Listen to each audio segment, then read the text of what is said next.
talking about those views on a podcast. Okay? So, Tell us what you think. I don't know. And go. I don't know. Why don't we start the podcast with a little story of how you tried to buy a baby goat?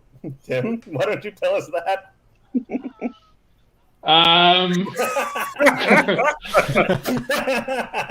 I don't know. I don't know.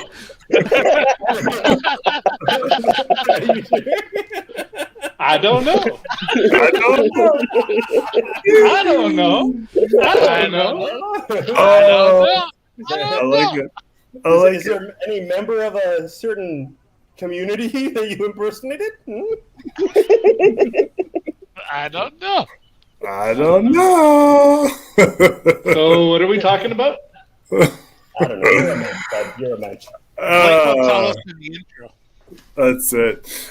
All right, guys, welcome to the Uncommon Sense Podcast. I am your host, Blake, and today I have my closest friends, the guys I grew up with, the whole Byron gang. Hello, boys. How's everybody doing?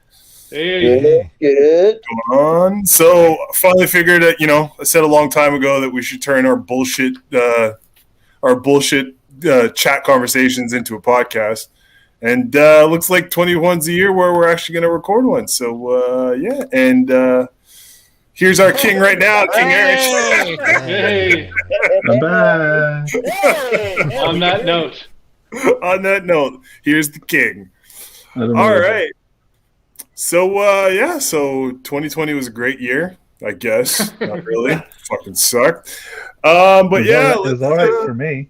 Yeah, everything's okay. You guys are in the wrong fucking country. It's great when you live on an island and no one can get to you. Or nobody really wants. perfect. We all live on an island except James. Yeah. We're kind of. You guys should live on a shit island. It's literally garbage. Literally garbage. All right, boys, but let's talk some politics. So Is that Trump what we're fucking talking about? That's awesome. Great. Eric, A meeting of the mind. Like, aren't you the most qualified person? Yeah, pretty What much. that's the fucking problem, isn't it? That's it. I literally have a master's degree in Please let us politics. have a conversation with you. Oh, wise Eric. I probably know the least. Fuck. Tell us what we need to know. Like, really, let's just all comment and Blake ask Eric questions. How about that? Yeah. So People are paying for this, right? I charge. what do you charge?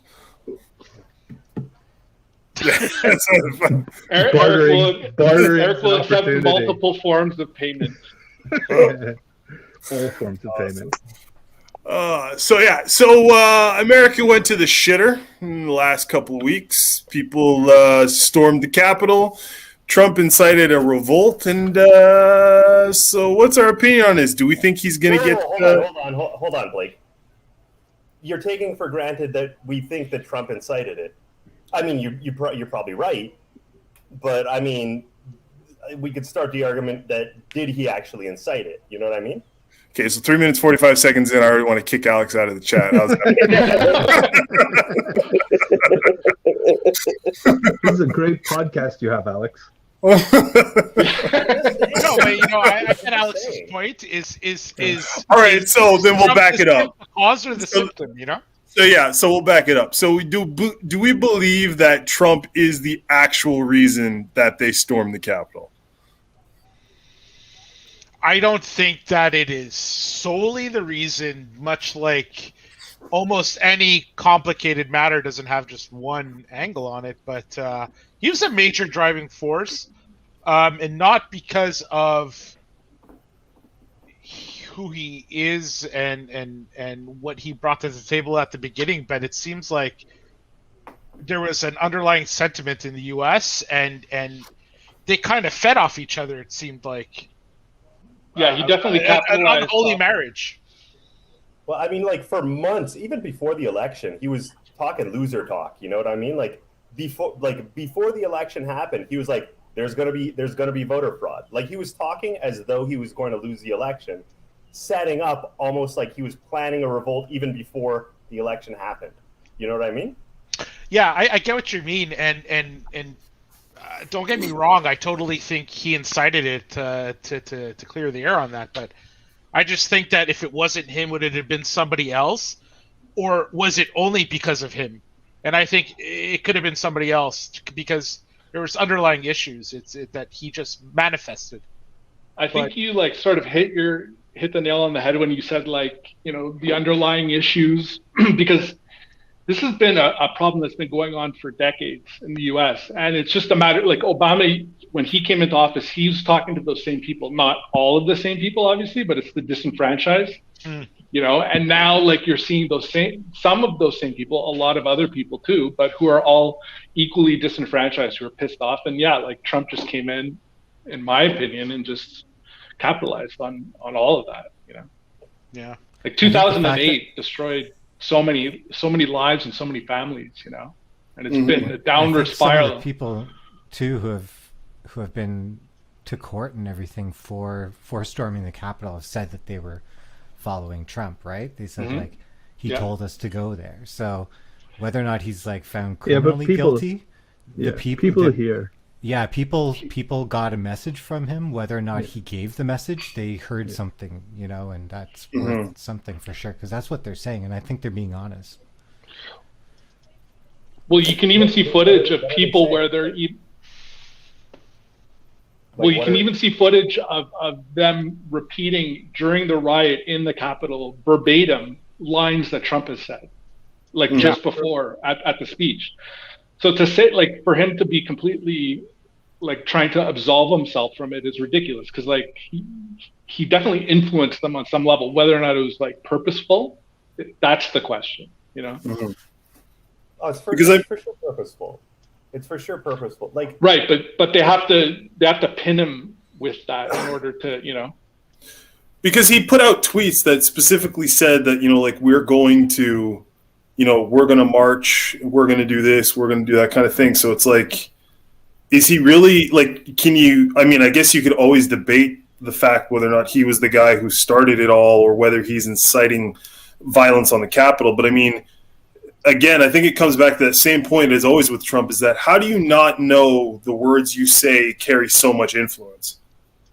You know, no, he's not an idiot. The man acts like an idiot, but he's not an idiot, I don't think. But like I said, he incited it. Like, let's not mince words about it. He didn't denounce things properly. He literally said, "I'll march with you down to the Capitol." But that aside, like, if it wasn't him, to me, it would have been somebody else eventually. It was a question of when. You think somebody else would have got to that position? Because I feel like politics was kind of like a game where everyone was playing it on the same level until he came in, and then he's like, "Nah, I'm just going to go for the lowest common denominator. I don't give a shit. I just want to win." I think we have to be careful about the next person. So, yeah. I think somebody's going to take his... I think America was ready for Trump. Like, if you look when he got elected, the three candidates that were likely going to be elected were going to be either him, Crooked Hillary, or Bernie. Bernie, right? Yeah. Robot Hillary? Two of those three people are very anti-establishment, right? Yeah. Yeah. So, I mean, America was ready. I think it's been ready for a while to sort of break down the establishment. I mean, look at this week, even with GameStop. It's been fun. Can we swear on your podcast, by the way? You can say whatever you want. It's not kid friendly, so I already put that in, so we're good. You can say whatever you want. Keep it classy. Yeah, you gave the wrong guy. You gave the wrong guy a lot of lead on the leash. Just handed a loaded gun to a child. Exactly. To a toddler. Let's see how this goes. Yeah. Here's some gasoline. I don't know these things. But you know what? With the U.S., honestly, it's something that I saw mirrored in other countries that are equally first world developed, where as soon as you start having, because to me, at the end of the day, a big part of it is the white nationalism in that movement. Like, it sticks out to me. Obviously, there's other factors, but that is what makes what brings the headlines. And you saw it with other countries where you have, like France, for example. I don't know. It's a weird time because there's so much information out there. I don't know. People have a boner for being anti-establishment. Like there's nothing wrong with that. It's fucking great. Be anti-establishment, right? Like pull down the man, right? With Trump, it's a little right. Different. It's sort of like, right. What? Do you disagree? Alex had his Che Guevara shirt when he was 16. He's got a Che Guevara shirt on. He's ready to go. It's definitely okay to be anti-establishment and be radical or have like not extreme, but different thoughts. It's the actions that they take that makes it, too far or whatever. And I think he set the stage for people to move outside of the normal, like talk about stuff and maybe be a bit pissed off and, not go shop at certain stores or whatever, to like storming of fucking government building. Yeah. Which is just he just set the stage for that. He's like, storm the building and pull out the politicians, but do it peacefully. Yeah, exactly. Like there's a mob of however many thousand people. You think they're gonna pull out a bunch of old politicians and do it peacefully? They were once so you get the dumb. vote, what do you think's gonna happen? Like it's just like the typical, like I don't want to say white people attitude, but like privileged people attitude. Like, oh, I didn't know I couldn't do that. Like, I thought it was okay. I didn't know. I was there. I walked in. I just took stuff. Nobody told me it was wrong. Like almost like, yeah. Well, I agree to a point, but the thing is like, imagine your leader, who you entrust with your vote and, everything, your life basically, is telling you that he was kept from office because of a rigged system, and it's rigged, and we want you to take down the government. If you really believe in your leader, I mean, that's what these people are doing. Like, they weren't doing it because okay, I'm breaking the law and that's it. No, they feel like the law was already broken and they're trying to get justice. It seems. Doesn't necessarily in any way sort of justify what they're saying, but Yeah, but they wouldn't like, if they thought somebody like stole $5 from them and they went and stole $5 worth of bread, they wouldn't be surprised if they got arrested. You know what I mean? No, but I mean that's how revolutions. Yeah, but that's how revolutions are built, right? Like it's on injustice, whether these people are truly. That's what they want too. They want a revolution. Shit, they've been saying 1776 for years, right? They could have want succeeded the and American killed government everyone to fall. They want to take it and down. everybody else would be a terrorist. Well, ever since the Civil War, the South thought this has always was a Tea Party moment. I think that this, for the guy dressed up as the shaman in there, it's like the people dressed up as natives who stormed onto the ship and they destroyed a bunch of private property, all that tea and stuff. They're really trying to relive those days, and I'm not sure if they're nostalgic for the way things were in America when the revolutionary times happened and why they think that those times are better than now. But that's what they wanted, and I heard it on the internet before Trump came around. I think he kind of rode that wave and turned it into a big thing and popularized it and did what Trump does. Yeah, and I'm scared of who's going to come next, frankly. So to steal Blake's thunder, here's my question to you guys then. Is it just steal my thunder? You steal it good. Is it just that they went the wrong way about it, or like is it unfounded that they feel like there needs to be a revolution? Is everything hunky dory and they're wrong? Is it in the middle? What's the deal? Well, like you have basically all these people who feel wronged, and they're the 99% economically. You have the 1%, the elites who are basically pulling all the strings, right? So are they wrong to feel wronged by the government?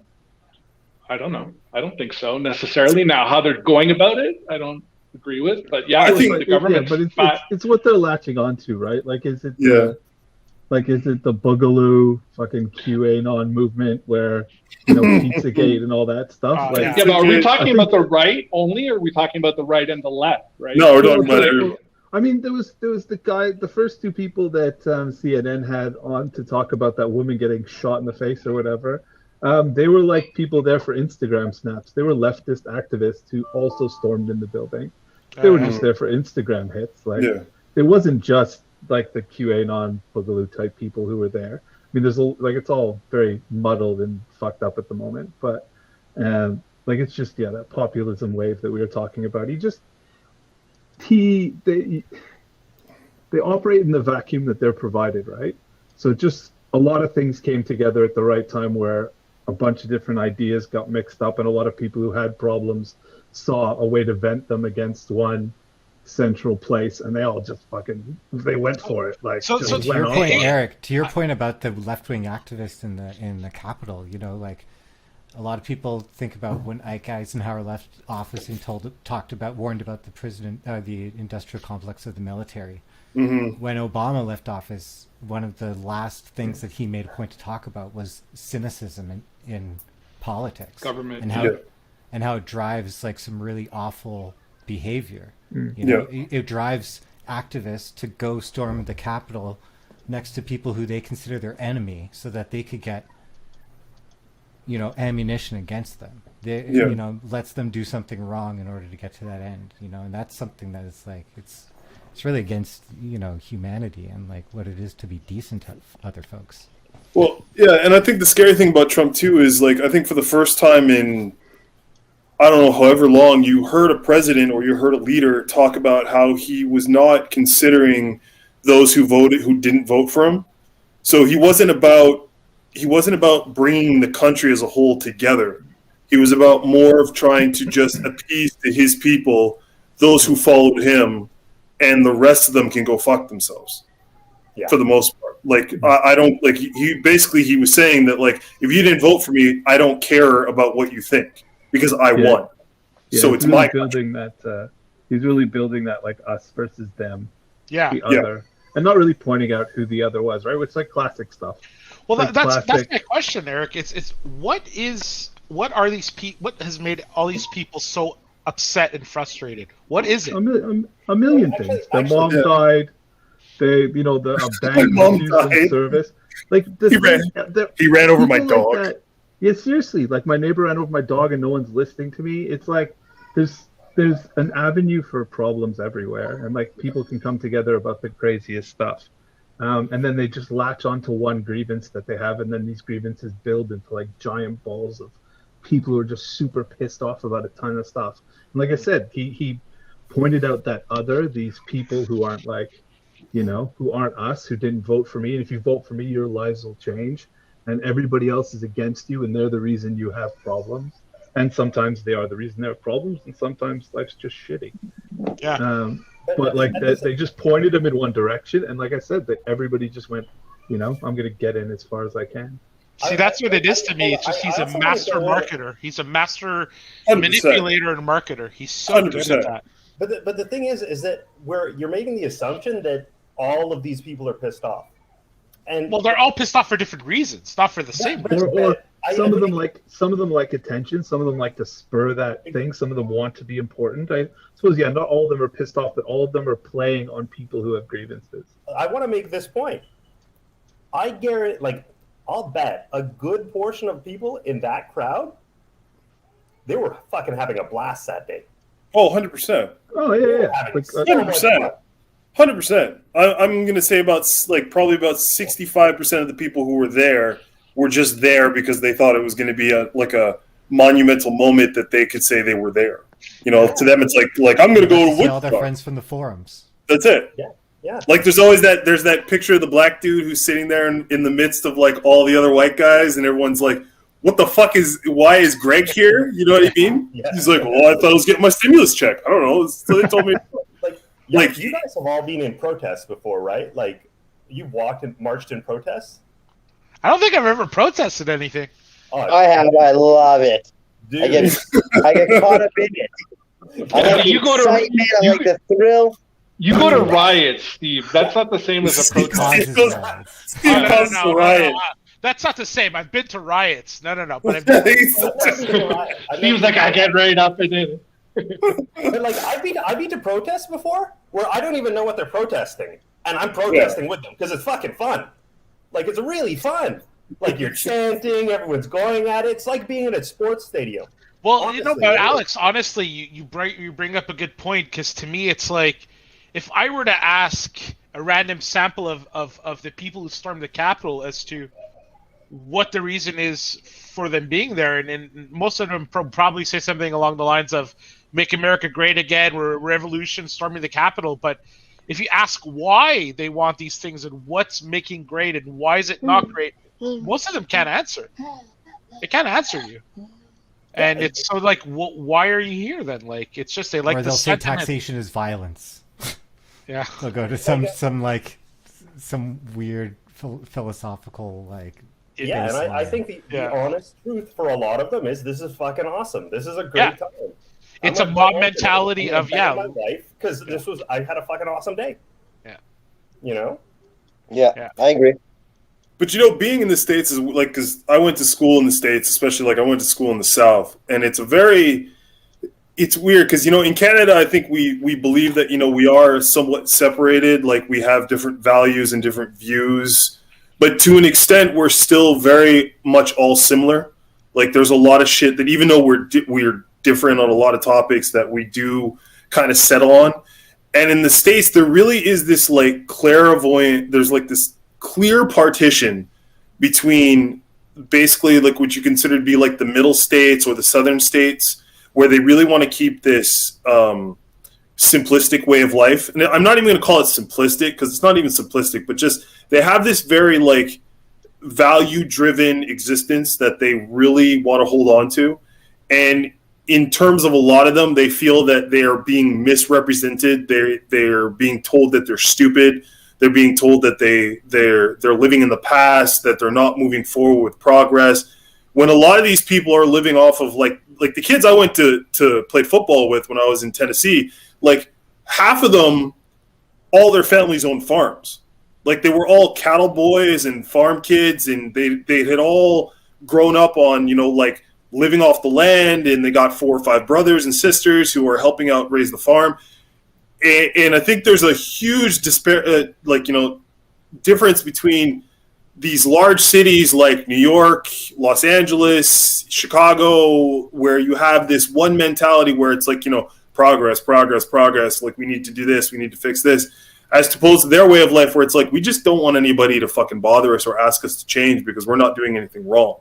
So and I think is it like a situation of, listen, these people more in the rural areas, let's say the rural folk are not as exposed to different ways of life and the globalization that has hit pretty much everybody in the world now in almost all facets of economy, of society. I mean, we have access to everything.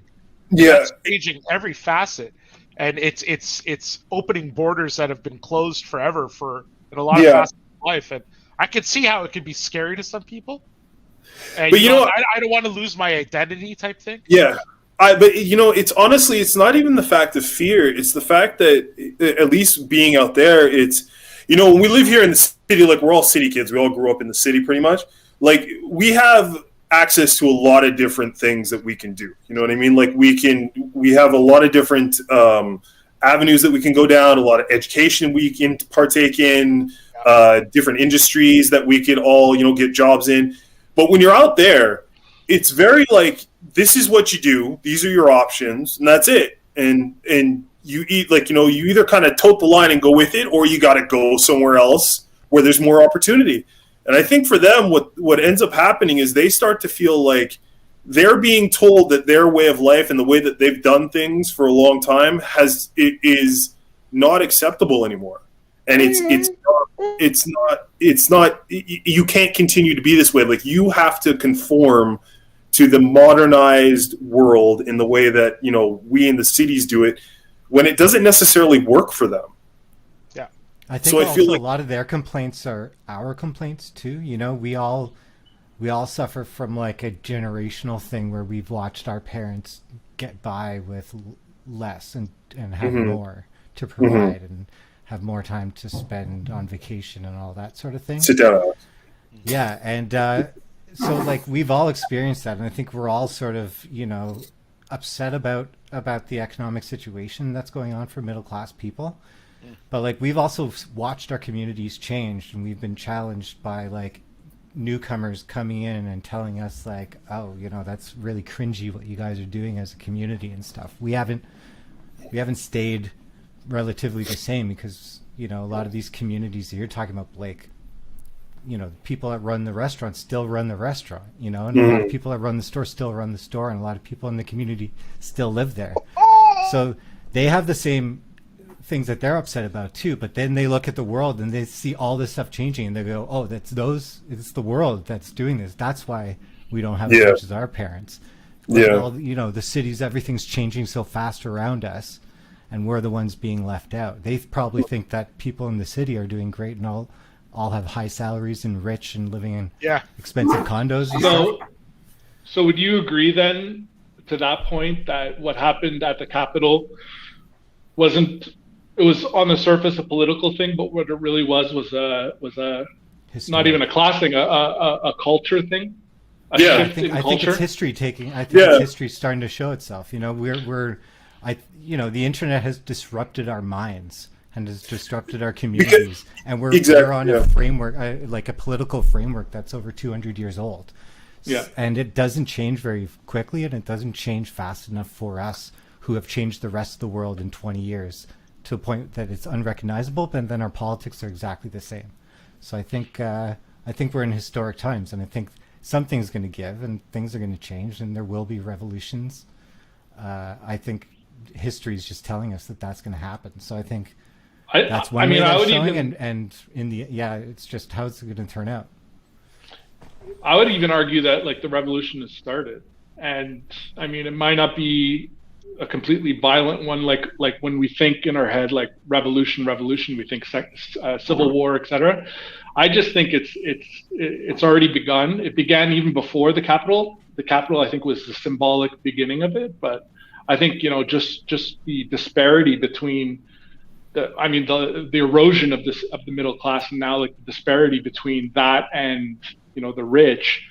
The only one unifying factor between both the Republicans and the Democrats is that they're suffering, and they're all unified under one thing, and that's suffering. You know, like they can be upset about a number of things, but the one thing that everybody has in common is that, right? Suffering. You're totally right, Tim. The rallying point of at least for, you know, to bring it back to the Trump campaign was let's throw back revolt against our oppressors. Let's go against the establishment. They're holding us down, and fuck that. So yeah, it totally makes sense what you're saying. But I also think But I also think it's coming to a head, like you were saying, Tim, with the revolt and like a revolution, is because I think what we're starting to see is that people are starting to become aware of that.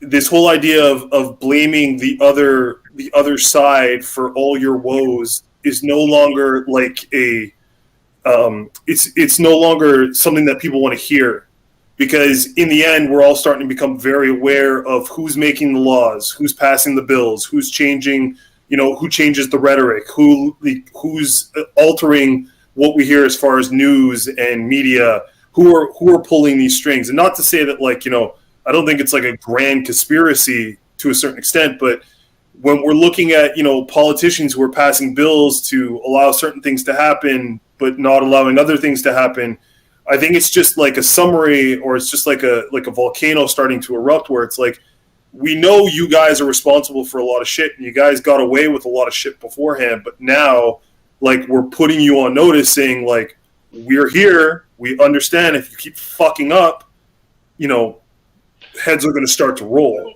So well, I think politics are more transparent today than ever. Yeah, 100%. Just because of social media and everything. And as much as we hate Trump, we kind of have to thank him for that, because there's a lot of ugliness that him being as blunt and as raw as he is brought to the forefront of what politics has always tried to hide. You know, like I love Obama. I love him as a speaker, But like, Tim has told us multiple times, like, he's got a lot of shit that happened during his presidency that you don't really hear of. You know what I mean? Like, you hear a lot of stuff. Well, like, the bombings and stuff that were happening. He had more drone bombings in his presidency than any other. But, just like any shit like that, like, nobody's perfect regardless of whatever their public persona is. You know what I mean? Like, and we have to understand that we can't fall in love with a public figure and just accept him and be like, yeah, but he's such a cool guy, whatever. It's like, listen, man, shit's always going on. And if we don't kind of keep our ear to the ground and focus on what's happening on a day-to-day basis, we're going to get caught we're going to be put in the same boat again, where shit's just going to get away from us. I think like politicians, we can latch on to any one politician that we love. It could be Obama, it could be JFK, it can be Ronald Reagan. Who knows? Like, I think Stalin. Stalin, yeah, exactly. But no, like I think like you can latch on to whatever politician. I think you can latch on to whatever politician you admire. But at the end of the day, I think there's more. I think there's more. I think there's more that you'll find. I think there's more that you'll find in common between the politicians than you'll find that are different. Yeah, 100%. Because in the end, it's a job, right? And they need to stay in their job, so they need to appease certain people and certain things, and it's up to the voters, or it's up to the general public to kind of keep them on their toes. Otherwise, if we let up, they're just gonna ride the easy wave and just keep that shit rolling, and not really give a fuck about who it affects. To go back to Alex's question of are politics clearer now than before? I honestly, I thought about that for a bit, and I don't know, because there's definitely more information. There's more access to information. But the problem is that there's just so much information now. Yeah, and the to info decipher fog. it all, like I get lost sometimes as to there's just too much. There's so much info out there. Yeah, well, I mean, even to take it to, like, look at COVID. Like, look at all the information we get about COVID and the different, like, the different reports, the different. I was reading an article the other day because somebody had put it out and said, like, oh, well, you see, they were lying to us the entire time. And it was about the CDC and talking about masks and everything. And we've heard, the whole thing about, CDC saying that we don't need masks. They were trying to prevent people from buying up all the masks so the first responders could get them. And because it was more apparent, it was more dire for them to get them than for the general public at that time. But sifting through all the information and truly understanding the information so hard is a completely different thing. Like, we can be bombarded with article after article after article of COVID, but if you don't know how to read a scientific journal. But it's not only just the complexity of the subject matter or the terminology.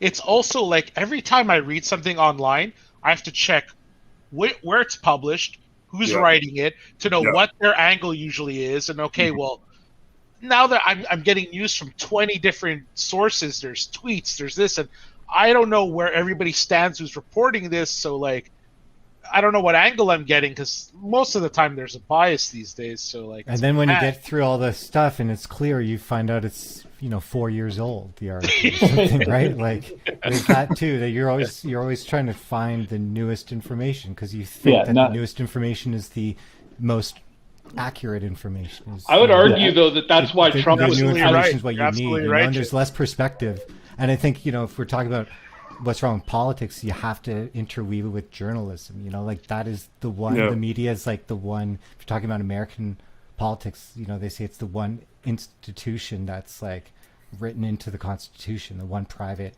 industry that's given its own special rights, and it's worth asking, like, has there been a failure in journalism as well? I feel like there has. Well, I feel like part of the reason why Trump is or was as successful as he was because of the volume of information out there and our inability to sort of narrow in on. Well, you can argue too that in order to formulate your own opinion, you have to look at all of it, right? But I mean, that's just impossible. You know? Yeah, that's Yeah, I it. think- It's just too much. I think There's we're just too many talking about. topics these days because there's so much information. Oh yeah, but I don't think we can talk about the failure of journalism or even the failure of politicians and stuff. Like we're putting it a lot in different places. Like it's our fault too. Like Yeah. I mean, there's a lot of these things are all filling holes that like everyone has been okay to let form. Do you know what I mean? Like we let journalism become monetized and advertised, and we let it be owned by large corporations and who push their own agenda and and fed us what we wanted, the best refrigerators or whatever What do the you hell mean you we want to let call them that. as what, as capitalists or like? Well, yeah, I mean, we didn't have a problem with it, and like this is all writing. We've kind of all said it. It's all been writing on the wall for ages now.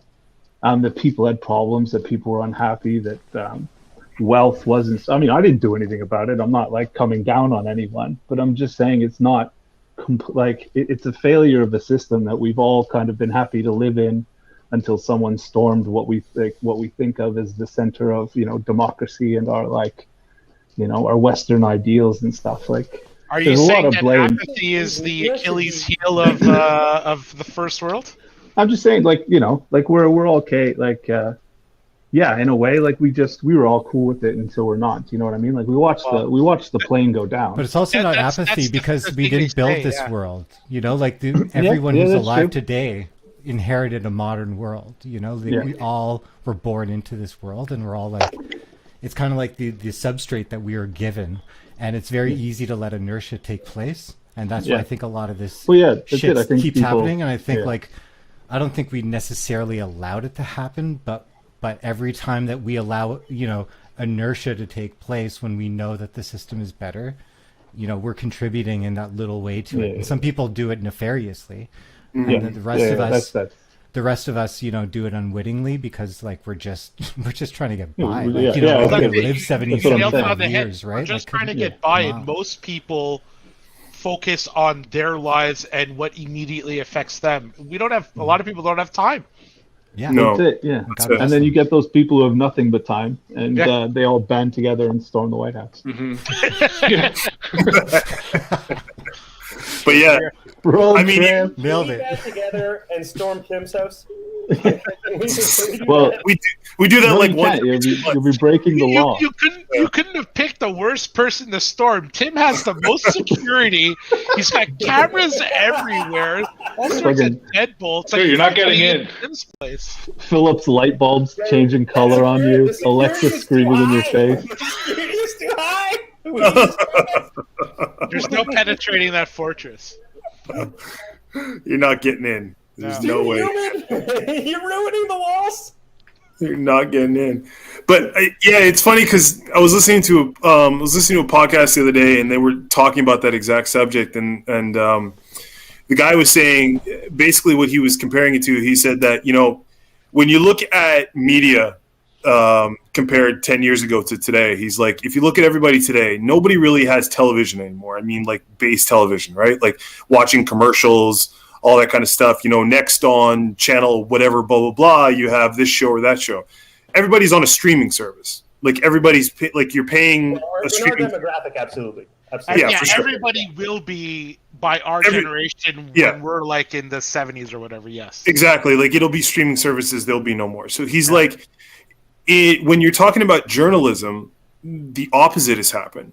We went from a model where you would pay for your newspaper, you would pay for certain sources that you felt like you could trust, and it was on the newspapers and on the media outlets to produce the most accurate, concise level of authentic journalism that they could make so that they would continually get your business. But he's like, what's happened now is with the introduction of social media, Twitter, Facebook, all this kind of stuff, people are getting what they perceive to be is proper information. Whatever's going to get more clicks at the end of the day. Exactly. But then so what ends up happening is all those companies who prided themselves on giving you accurate information, well, they can't afford to give you accurate information anymore because the journalists and the printings and whatever else they have to spend their money on, they're not making that money anymore because people aren't buying the newspaper. They're not going on their website. They're going on Facebook. They're looking on Twitter because it's free. It absolutely goes back to the point that Eric made before of, well, we let it happen. We everybody I know, well, at least most people I know, if they have the choice between I can get this free or I'm going to pay for it, well, I'm going to go with I'm going to get it free, right? Yeah. Actually, Did I pay for Battlefront 2 on PS5 or did I play it on my PC because they gave it to me for free? Exactly. I was just having this discussion about that today with my the CFO of our company. I'm like, listen, at the end of the day, at least in my personal life, I have very little brand loyalty.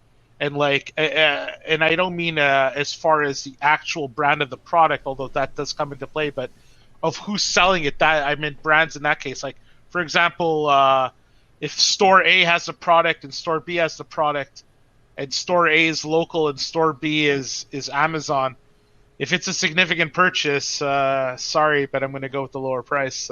You know what I mean? And sure. and it's totally that mentality online. It's all about who has the best price. About. Yeah, you have to have specials. You have to have deals. Does watching the news get on your nerves? And I'm going to yeah, it does. I'm going to describe quickly my news consumption because I actually pay for the news. Like I have a subscription to Bloomberg. That's my primary news source, and I check economic data every single morning. That's it. Like, and then George, yesterday you and I were talking about the Chamath interview. And guys, if you haven't watched that interview, Spell it. CHA Math. His name is Chamath. I'm just Chamath. I don't know. You meant spell the last name. Yeah. Oh God, I don't even know. It's super like reveling. It's got some tricky eyes thrown in some places you wouldn't expect them to be. Yeah.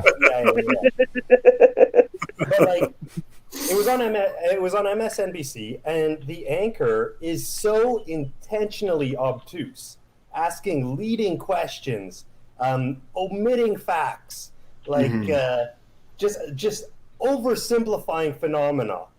And for me, it was shocking because I never watch quote unquote mainstream news. And I'm like, the only other time I can remember really watching the news when it wasn't event based, like I turn on CNN when they storm the Capitol, right? But like when I was in Cuba on vacation a few years ago, I put on CNN because it was raining out. I was disgusted. I don't remember even what they were talking about, but it's so sensationalized. It's so overblown, making small things into nothing. Yeah, it's crazy. Yeah. When you're on 24 hours a day, you have to make it interesting. Yeah. Well, like back in the day, there'd literally be hours or like there's BBC reports where they're like, nothing happened today, and that is all. Yeah. And that was it, and like somebody just went on there someone. You're just like, went it's a good day. Nothing happened. Yeah. You know what's the not funny CNN? The not entertaining CNN, C-SPAN, stuff like that. Yeah. Who watches that? Nobody. And apparently, it doesn't cost too much to produce because their commercials are complete garbage. So they're not selling them for very much, right? So it's obviously the cheapest form of broadcast production that you can do. So run it all day and sell shitty ads, and you will actually make money. It's unbelievable. Yeah. So the funny thing was back in the summer, probably like before COVID, right? I had two separate clients, and both of them older people. But they both had news on all the time. When we train, all the time news. The funny thing was, one of them, all liberal, CNN, all the liberal. The other one, completely Republican. Only Fox News, only whatever. And to go from like one day and one the next day and hear them report on the exact same story, you would never guess that these people were living in the same country. Because it is so sensationalized and so like you draw such a divergence from each other that like you could say the same story with the same facts and still like one of them hated Trump and like all CNN does is bash Trump and they're going to impeach Trump and they're going to do this and they're going to do all this kind of stuff, whatever. And they'd be trained, they'd be on the treadmill and be like, yeah, they should. He's crazy. He's going to ruin the country. He's going to, and then they'd go to the next guy's house and be like, listen, man, he's fucking killing it with the economy. Like, so he says some crazy shit. I don't give a fuck. I'm not really worried about what the hell he says. I'm worried about what the friggin' market looks like. That's what I worry about. I don't give a fuck. I'm like, this is crazy, man. Like, you can have such, and like we're not even in that country. Like, we don't even live there. So I can only imagine what it's like for like people who live in the country where you're literally talking about the exact same story and you're getting two completely different sides. Like, who are you supposed to trust? How are you supposed to even understand what's going on? Mm-hmm. And then to add to that, I was talking with a buddy just before this call, and he was telling me how his mom has been dating this guy for some time, and she's never been into politics. She never what? It just like Blake, like he just heard it and his mind just ran with it. Why is that funny? Why is that funny, Blake? Tell me why you think that's funny. It's okay. It's okay. It's just an Alex thing. I can't even say anything. Yeah. His mom never watched politics, never ever. Now she's watching Fox News all the time, and she's saying stuff like literally clips. He was telling me, I heard Trump say that the other day, or I heard Giuliani say that the other day, and my mom is saying the exact same thing. She doesn't even like politics, right? It's just because he's very much a man of repetition, right? Yeah, simple repetition. It's not just that; it's the way that news anchors phrase their speech. What they'll do is I indoctrinate is a strong word, but they'll say a sentence and ask a question and base it on a false fact. Or like to give you an example, I don't know. Let me just think of something. Like Blake, you're a personal trainer. Mm-hmm. I see that there are white supremacists going to your gym. How long have you trained white supremacists for? Forever. Right? Yeah, exactly. But yeah. I get you. Yeah. It's a completely false fact. But because I asked it in a way that you're forced to respond to a question. Yeah. That it's a loaded question. Yeah, exactly. If you take for granted what I'm saying is true, you become indoctrinated for it, right? Yeah. And this is happening pervasively. Like it's almost too much. Like, and when I see stuff like the Shamath interview and I see stuff like that happening, it infuriates me because a lot of people, they don't catch on right away because they'll just take for granted because you're supposed to trust what's on TV, like for the most part, right? Well, I think that's what the world that our parents grew up in, where, like I was talking about before, where they could trust TV. You know, like you could trust, what is his name? Not Al Roker. Al Roker's the guy that weird guy from, not Al Roker. I'm trying to think who's the Peter Jennings on ABC. There you go. Like Peter Jennings, or you know what I mean? Like these are people who, like, you know, when you were those guys or women, like you were someone who people supremely trusted with information, and they took their job seriously. Like they, you know what I mean? They knew they were the voice of, like, you know, rational processes and good journalism. They wanted to be that. But in our generation, like when we were younger, we grew up in that world. But now that we're all, you know, in our late 30s, like we all understand now that we see it's clickbait. Like the facts don't matter. None of the facts matter. Like it's who gets the story out first. That's the most important part. Who gets the story to your ear first and gets you to say their line and gets you to look at their page first? That's what matters. That's all that matters. I think Eric put it pretty succinctly when he was talking about the monetization of media, right? Like when media, when these news, the news hour would come up, like originally when these networks would, you know, became networks. Part of the deal was that they have to give 1 hour uninterrupted to report the news, right? Yeah. Unmonetized. It was just, you know, that's the way it was. And that formed a sort of unbiased opinion, you know, because we're not monetized, blah, blah, blah, blah, blah. And then we slowly, when these the networks sort of had a lot more say, and it became a whole sort of business model with CNN that came out, and it was 24-hour news. It became that. But I think, in my opinion, like part of the reason, with the media and the way you have one side and then another side being reported, is it's all monetary. It's all transactional. The news is just transactional now. I mean, Robert. What do you mean transactional? Well, I mean, they're reporting the news, for example, clickbait. They just want you to come and they want you to visit the web page, and it has really nothing to do except for that one sort of headline. But when you read the article, it really doesn't have anything to do with that headline. You know what I mean? So yeah. Well, that reminds me of there's a show just like that on YouTube called The Hill, and or it's on the Hill Network, but it's this like show with these two anchors, and what they do a news, like a 1 hour news show, but it's just for YouTube, and they send out like 2 to 4 minute clips, and so the whole like they create a news show based on delivering short clips to YouTube, and they're not actually like on a channel or anything. And that is sort of like the crystallized version of that of doing that, of like, let's not even report them. Let's not even do the stream that makes very little money. Let's just record the clips to put on YouTube. That will, if we put up 10 a day, nobody's going to watch our whole show because the news is boring, and what we're talking about is probably boring, and it's wide ranging, and people don't want or you don't make money off wide ranging longer content necessarily.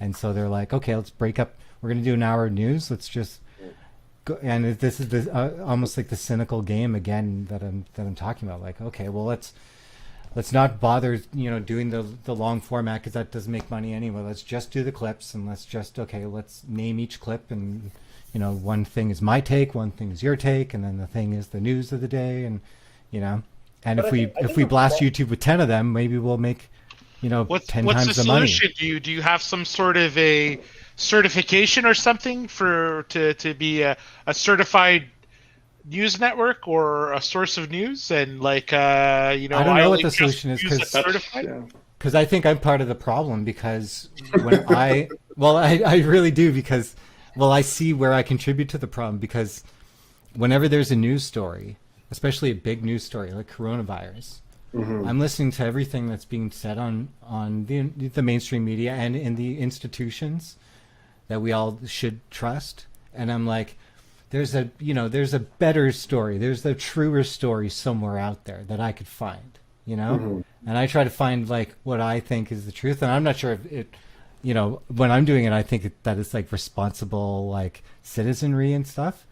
But I'm also, I want to know stuff that, like everyone kind of wants to know the truth, because we all feel like what's in front of us is some kind of like veil of lies and everything. Everybody wants to find the UFO. Yeah, and I think when you start going down those things and you start like allowing yourself to like be like, okay, I don't know this news source so much, but let me see what they have to say. Then you're starting to allow it in, and I don't know what the solution is to that. You know what, James? It's really interesting, because when coronavirus first started happening, the Prime Minister was doing his daily debriefs. I'm going to be honest with you. I trust the Prime Minister when he talks, the Prime Minister of Canada. Like, when he says something, when Trudeau says something, I believe him. Like, maybe I'm not part of the popular opinion. Opinion? Yeah, exactly. I wouldn't say you're not a popular opinion. It's like, maybe you don't agree with his stances on things, but I don't think you could say he's actively trying to mislead the public at all. He's a trustworthy politician in that sense. Yeah, but I'm with James. I'm always looking for that little bit extra. Of course, like, Like when we had like a random outbreak in New Zealand, like after the first sort of outbreak, and it was like nobody knows how this one dude at like a frozen food factory got COVID, and everybody speculated like a million things, and they're like, we just don't know, and we may never know. And I'm like, somebody knows. Somebody knows. I was like, for sure. Like, I mean, there was things like either his son was like a security guard at one of the like isolation hotels, or like his daughter like or some, like there's tons of little stories going around. I was like, yeah, that sounds about right. Somebody broke into an isolation thing for like on Tinder.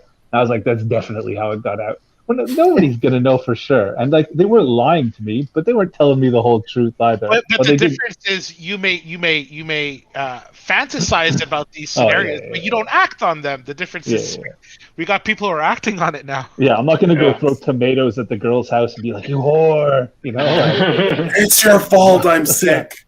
Yeah, I'm not gonna like you caused the second collapse of the economy. But like I do, it's so easy to see how people can go down those rabbit holes. Yeah, like there's so much fun.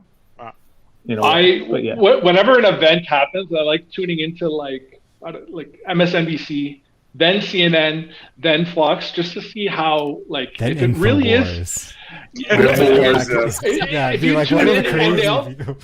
If you tune into all of them, like particularly Fox too, but like all of them, and it's a unified like, yes, this is a big deal. It's rare. It's rare. Like one side will be diffusing it, or the other side will be diffusing it. Either way, like seldom do you get a unified, oh shit, type of a unified narrative. Yeah, for sure. But that's it. Like, but that's how it should be, right? Like you should go and listen to a little bit of everybody, but then there's some people that no one should be listening to. Mm-hmm. You know what I mean? Like everybody should be agreement that all right, that guy's, you know, no, we shouldn't be listening to them. But how do you enforce that? I guess without cutting off that like challenging nature of journalism. Well, you know, when you say that, Eric, it's like the ones that nobody should be listening to they never get huge, which is why, like, you know, with Trump, as much as I disagree with him, it wasn't all just nonsense in there. He had some valid concerns with the people, but like, let's say, to bring what James brought up, the InfoWars, like an Alex Jones that is, I love Alex Jones. I love it. Like, I don't know. I don't think he commands that important of an influence. If you don't need a lot lot of people, man. Like we saw, he has a lot of couple people. Thousand. Yeah, but he has millions of people who watch him. Sorry, what Eric said. Well, like we saw with what? Sorry, I missed that. Like you don't. It doesn't take. Like it doesn't take a lot of people to start something snowballing, right? Yeah, you don't need a majority to do that. Like just him being around for 6 years or whatever. Like I don't follow the guy. I have very little idea of who he is, to be honest. But I do know he riles people up, and that's his job, and that's you know. You're absolutely right. That's his job. He has a character. Like you know this. But him like 6 years of him doing that creates that arena, creates that place for these people to brew, and that's the problem. Like the one side is we don't necessarily address the real life concerns that these people have, like I talked about before, but also we sort of allow the free, like I don't know, free speech or whatever, if you want to go that far, but like we allow the arena for these things to balloon into like violent, disgusting things. And that's like, I don't know if that's where you draw the line, and I don't know how you do it, but I'm just saying. I don't think anybody knows. Yeah. I don't think you can. I think that's when you start to censor people whom you don't believe their opinion is important. I think that's when the problem starts, is because especially like we look at what happened the last couple of years with like cancel culture, where we're literally trying to like, you know, exhume people off the internet. All it ends up doing is creating these echo chambers of people who are of the similar mindset, who, you know, then you get like Proud Boys and, you know, QAnons who are like, yeah, you're not going to listen to us? Okay, we don't need you. We'll listen to ourselves, and then we're going to go and storm a Capitol, or we're going to do this because, you know, we don't care if you don't listen to us. We're going to be the opposition regardless. So I think it's one of those things where you got to give people, regardless of how insanely stupid their ideas can be, you almost kind of got to give them a forum and just kind of be like, okay, well, you said this, but can you explain this? I agree with you, Blake. And my question to you then is, where do you stand on hate speech? Because I'm confused about that with myself as well. I agree that it shouldn't be allowed, but then I also agree that let people talk and let people make their own decisions and don't filter. But then it's like, well, I don't know. Don't forget how a lot of these rioters got caught is that they posted openly out there. They weren't on signal and these they didn't become sophisticated in that way, right? They the guy carrying the friggin' thing, waving at the camera, carrying the like whatever. Well, the guy's sitting in Pelosi's office, like not like going to get caught. Like, what did you think was going to happen? So I think if we let people, go somewhere where they can yell and scream. But it needs to be moderated, and it needs to be something where, like, I heard a good point of going back to the Wall Street bets and the whole GME thing. Is like there are people, there are very strict laws in the SEC around like collusion in trading, and they can go to people who have like gone on Wall Street bets and look at their posts and be like, that's collusion. You're telling 2 million people in these posts, like the words you're saying is technically stock market manipulation, and it's I disagree, but go on. Yeah. I was going to actually say, but but in talking about exactly what James is talking about now, like we can kind of segue on to like this other thing. So with GameStop and this whole thing that's going on with GameStop, like I didn't really listen, we all talk about stocks in the chat and everything, and we're all kind of like minor investors in certain things, but I found it really. Okay, Alex. Yeah, sorry. You're a big trading dynamo. You're big. Gordon Gecko. Are you able to edit people's names in the chat? Changes to Gordon Gecko. Just Gordon Gecko. Alex was so disgusted. He's so disgusting. Look at him. Gordon Gecko. Gordon Gecko meets Wim Hof. Okay, just for anyone who is listening to your podcast and doesn't know me, I'm a day trader, so I kind of do know a little bit about stocks. Just saying.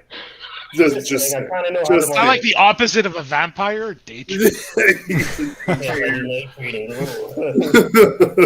But yeah, in talking about that, so with the whole thing with GameStop, how Reddit basically came together and said, "Hey, we're all going to buy, we're all going to buy GameStop and it's going to go up, and we're going to, the guy who started it, and they made a shitload of money and stuff." But companies like Robinhood are, for a second there, they stopped trading the stock, and now they're limiting it. You're talking about insider trading. Do we think, like, is that fair? I mean, you being a trader, like, is it fair for them to stop people from doing this? Because, I mean, hedge funds do this all the time where they, they're putting tons of money up and they're banking on stocks dropping or lifting or whatever. And is this the new wave of what's going to happen where we're going to get a bunch of young traders who say, fuck it, let's just all buy this or let's just all buy that? What we saw this week, Blake, was a true, I don't want to say war, but a true scuffle between the rich and the poor. So what happened this week is you saw on the media talking about how a rogue group of an internet chat group is manipulating stocks, that retail traders are being locked out of their trading platforms, unable to purchase stocks, and in some cases, the trading platforms are liquidating their positions. By the way, that's, in my opinion, very much theft. It's straight up, it's theft. And when I see this happening,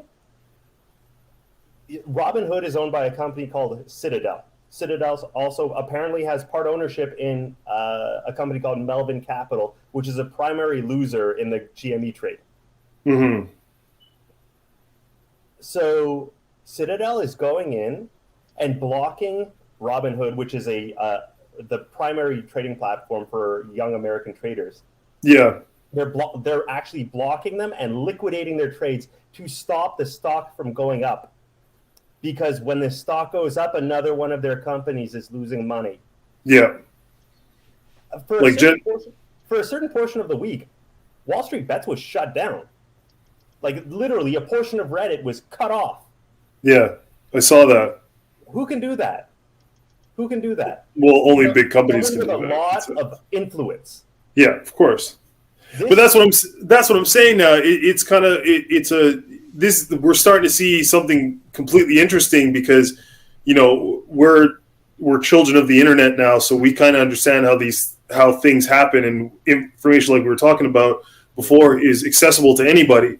So the fact that Reddit turned from just being a bunch of chat rooms where a bunch of people are just talking a bunch of bullshit to something where they're facilitating actual financial gain through, like, we're all going to buy GameStop stocks because that's what we want to do. And for companies, like you said, like Citadel, to come in and basically stop it because they were betting on the stock to fail and they were losing millions and billions of dollars because people were actually buying the stock and raising it up. It's like, how do you, like, does this now show the fact, like, how they'd always said that, Wall Street and everything is just a big bunch of collusion with a bunch of rich people just trading money back and forth and sucking it out of the economy? Like, does this prove this now that this is basically what this all is? And yes. I think one point that that I haven't seen addressed very much is how prior to the event, GameStop's market price was being manipulated. So GameStop, I think, was trading as low as $3. Yeah, it was $3 and something cents before. So basically, a hedge fund overshorted this company, where fair value was something like $20, anywhere between $15 and $25, something like that. So they overshorted that, and what it did is it drove down the price. Now, if you're operating a company and you want to expand, you need credit or you need financing in some way, right? Now, I don't know anything about GameStop. I've never really followed the company. I don't know their interests. But what I can tell you is that the stock price of a company is a direct facilitator for company financing. Mm-hmm. So if you want to expand or you use your capital in some way, but your company, your stock price is depressed, you are limited in what you can do.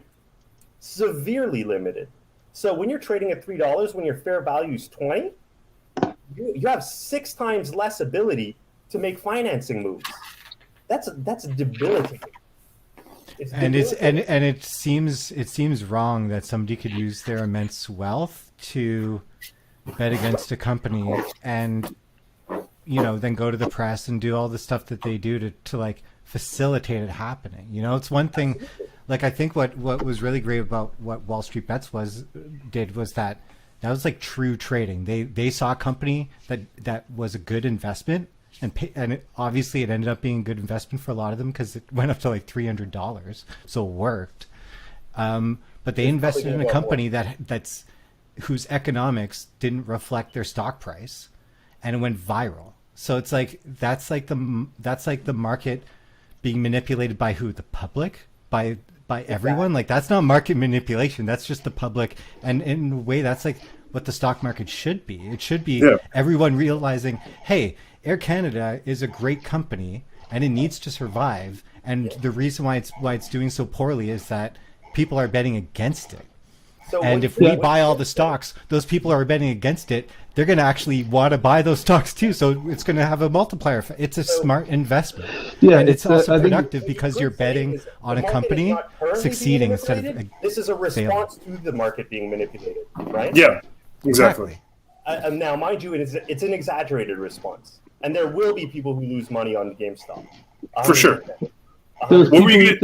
There's people who lost money on GameStop when it got shorted, right? Like, you play the game and, like, I don't know anything about this, but like, you play the game and you get burnt. Do you know what I mean? And somebody just burned the person who's used to winning, and then they're just fucked. But it's also, I think, in a way, too big to fail. Do you know what I mean? Like, a lot of those hedge funds, if they go down again, are we going to have another thing like 2008? I think shorting is really wrong. Personally, I think it's a wrong thing to do because, like, a company like BlackBerry is made of hundreds, maybe 1,000 people who are going in every day and like trying to make this company work. And if it's a bad company, if it's a wicked company, it should go down. But it shouldn't go down because people are like, you know what? If we take $22 billion and buy all the stocks and hold them in such a way that like in the short selling position, then we could bankrupt this company and God, we make a ton of money. Like that's not right. Like, if we talk about what's right and wrong in society and if we should make more, things that are immoral, just illegal sometimes, why don't we do that? Like it's literally using your treasure to bring down people's lives. You should still be able to short a company. Like it's just a very good tool. Like let's say you own Apple, Facebook, and I don't know, another Oracle, but you want to hedge your position, and you go and short Google. It's perfectly legitimate. Like it's just that when it's abused the way it was, like no one entity should be able to short a company 10%. Like own 10% of the shorts of one company. That's manipulation. But if you want to do it to hedge, I don't see anything wrong with that. It's just, it's a good example of like a balancing of the sort of power, right? Like we were kind of talking about before with the like Trump stuff and storming the Capitol. Like that's a bad example of trying to even things out. Whereas I don't know much about this GameStop thing, but like from my outsider view, it just looks like a clever way of being like, well, this is a way that, again, like we can do it too. You're not the only people who can do this. We can play the game too, and sometimes we're going to win. And now I think, this is going to lead to some interesting conversations and some interesting balancing of the power in terms of how these stock markets and things are run. Hopefully it'll lead to change. I don't think, like you said, Alex, I think it was an exaggerated response, but to an already messed up balance. How many of them are like that, and how many of them are just in it for the profit? I think for the sentiment of the movement, I think it's a small minority compared to how many are in it for the profit. I think if anything goes sour, the first thought is going to be the profit and not the sentiment. Yeah. Mm-hmm. Oh yeah. But welcome to capitalism. The timing of this. Sticking it to the man. Sorry, what was that, Alan? I said a lot of the people who are buying GameStop right now are just doing it to fucking stick it to the man. Yeah, and make money. And make a shit ton of money. Like $10,000 at this, being like, fuck you. And it's great. Now, yes, I see more now, but when this started, like I was following a bit on the Wall Street bets, and when it first started, the sentiment wasn't let's stick it to the man. The sentiment was, hey guys, we found a loophole and we can fucking profit off this. It wasn't a loophole. It was just no. I'm not, Alex. I'm not calling it a loophole. It was just a euphemism. They found a chink in the armor, and they decided to exploit it for profit. Yeah, they saw something nobody else saw. The sentiment came after. So they found the UFO. This whole it's sticking it to the man. Yeah, it's also about your wallet. Yeah. Also, was this wasn't the first time that they tried it, I'm sure. I'm sure the Wall Street bets have been trying this for years. I don't know that. That I don't know. Yeah. But I'm saying the momentum, the people adding on. Yes, the adding on. Yes. I totally agree with you. Yeah, the adding on. Yes. Mm-hmm. But initially, the guy, Deep Fucking Value is his name. Yeah. And quite honestly, he was making a smart play. Stock straight. Clearly, it was a smart play. Regardless of whether you agree with what happened or not, you can't refute the fact that it was a disruption. Absolutely. Yeah, and then went viral, like so many things where it's like you try it so many times, and it's like, okay, you maybe get a little bit of success, I think that this podcast will go viral, obviously, and then huge, right? But it's not your first. It's not your first podcast, right? So it's I think he's getting a lot of credit. I didn't say you couldn't be nude. Who said that? I think they're getting a lot of credit. I told you there's no. But it went viral, It's like something that it did. It totally did. Isn't the timing of it so interesting, though, that it just happened to be after one of the biggest events in U.S. history from a political standpoint, the Capitol storming? I think it's like a year has happened in a month of January. It's been like, but it's just interesting that these sort of. No. I'm sure it's coincidental. Yeah, I'm sure. Yeah, I'm just saying that the sentiment is still there. That it's sort of us versus them. Yeah, I don't know. It's like it's in the air. Coincidental it is. if we're talking about like the revolution beginning and stuff, which whatever, call it, like it's a bit. I think it's more being a bit funny. Yeah. Like, man, these things snowball, and they always have. So is it a bigger level populism thing where it's the collapse exactly. of the country, where the country has gotten too mature? And because one thing I heard once, and I forgot who said it or who told me this, it's like when a country starts debating the social issues that the U.S. is going through right now, it's a sign that it's like the end of the empire type thing. Yeah, I heard that Lex Friedman said it on Rogan. I didn't watch that, but somebody told me this, and I was like, okay, like I can see where that's coming from. I don't know. Like, honestly, the way things work. Oh no, it's Godsod. Sorry.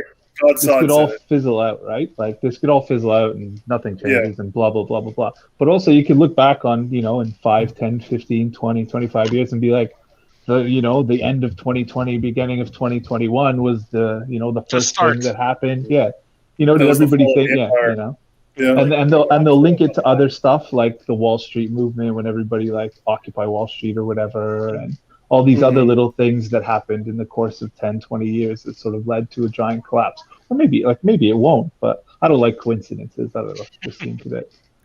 I agree. It's all the writing's on the wall. One story, which is like the end of the 20th century and the new century, and it's like people in 100 years, you look at the 20s and 30s, you think of like two things, right? Yeah, absolutely. Yeah, you're absolutely right. Yeah. I think it will be a defining topic. It's been 21 years to start this century. It's maybe going to be another 5 years. You could argue the 20th century started with like, I don't know, I guess World War I. Who knows whatever. But that might have been the like end of the 19th century. Some people might say, right? 11 years in. Yeah. So. Yeah, that's it. It'll be really weird to look back and see if we're all still alive, which we probably won't be, given our current lifestyles. Hey, given our current lifestyles and low income, we'll all be dead. But you'll be fine in New Zealand. Yeah. Oh yeah. That low income comment, it made me think of. I was talking with my buddy who's a high school teacher, and like a lot of his students have been dabbling in these stocks, in these meme stocks, a lot of them. I hope they're careful. Is all I have to say about that. How about all those 15 and 16-year-olds who got bailout money? Yeah, that's exactly it. Did you see I that? would have loved that scam back in the day. The Canadian government said like something like, what was it? Was it 300,000 people? It was something like 50. I think it was 50-something million dollars in bailout money that was paid to kids under 16 or something like that. Yeah, 15 to 17, something like that. Like, listen, if I'm 16 and I'm getting that money, I am not spending that wisely. Like, it's not possible. 100% you're not. You're spending it. You're putting it in the community, right? Like, it's not getting buried. It's going like to stores and. That's true too. Yeah. If this has happened to us, I'd be fucking dead. James, that don't go back to the community, if you know what I'm saying.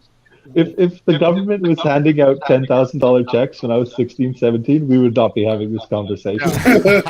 You're right. I remember like one summer where Kushtar had like a 2-4 for like $20, and Eric had a $20 bill, and to him it was like he was the king of the castle. It's like, I'm gonna go buy a 2-4, and it was the greatest thing ever. I probably rode home with it on my lap on a bicycle. 100% we did. Yeah. 100% we did. On the 51 with the 2-4 on your lap. 100%. Yeah, for sure. But I mean, fuck, Jesus Christ. It's crazy. It's just like when he told me that his students were getting into it, I was just like.